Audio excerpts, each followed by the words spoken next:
ಹಾಗಾದ್ರೆ ಕೊಡಗಿಬೈಲಿನ ಶ್ರೀ ಅನಂತ ಹೆಗಡೆ ಅವರಿಗೆ ಬಿದ್ದಂತಹ ಸ್ವಪ್ನವೇ ಈ ಒಂದು ದೇವಸ್ಥಾನದ ಸೃಷ್ಟಿಗೆ ಕಾರಣವಾಯ್ತಾ? ಗೋಕರ್ಣದ ವಿದ್ವಾನ್ ವಿಶ್ವನಾಥ ಶರ್ಮಾ ಅವರು ತಾಳೆಗರಿಯಲ್ಲಿ ಸಂಶೋಧಿಸಿದಂತಹ ವಿಷಯಗಳು ನಮ್ಮೆಲ್ಲರಿಗೆ ಕುತೂಹಲವನ್ನ ಸೃಷ್ಟಿಸ್ತವೆ. ನಾವಿವತ್ತು ಶ್ರೀ ಕ್ಷೇತ್ರ ಓಣಿ ವಿಘ್ನೇಶ್ವರದಲ್ಲಿದ್ದೇವೆ. ನಾನು ಸೌಖ್ಯ ಹೆಗಡೆ.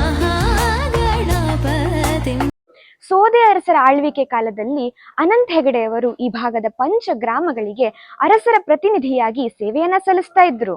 ಒಮ್ಮೆ ಅವರು ಮಂಜುಗುಣಿ ಶ್ರೀ ವೆಂಕಟೇಶನ ಪೂಜೆಯನ್ನ ಮಾಡಿ ಮರಳ್ತಾ ಇರುವಾಗ ಅವರಿಗೆ ಇದೇ ಜಾಗದಲ್ಲಿ ಒಂದು ದಿವ್ಯವಾದಂತಹ ತೇಜಪುಂಜದ ದರ್ಶನವಾಗ್ತದೆ.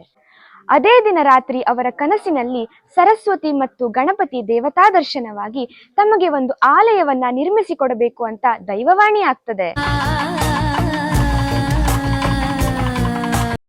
ಅದರಂತೆ ಹೆಗಡೆಯವರು ಪಂಚಗ್ರಾಮದ ಜನರ ಸಹಾಯದಿಂದ ಶಾಲಿವಾಹನ ಶಕ 1406 ಚೈತ್ರ ಶುದ್ಧ ಗುರುವಾರದಂದು ಶ್ರೀದೇವರನ್ನ ಪ್ರತಿಷ್ಠಾಪನೆ ಮಾಡ್ತಾರೆ.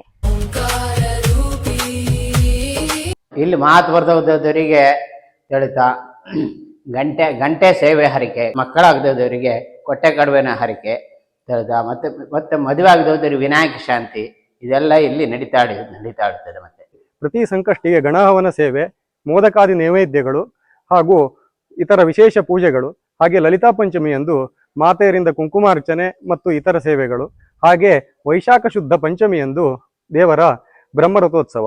ದೇವರಲ್ಲಿ ಬೇಡ್ಕೊಂಡಂತ ಪ್ರತಿಯೊಂದು ಹರಕೆನೂ ಅವ್ರ ಮನಸ್ಸಿಗೆ ಏನ್ ಬೇಡ್ಕೊಂಡಿದಾರೋ ಅದು ಈಡೇರಿದೆ.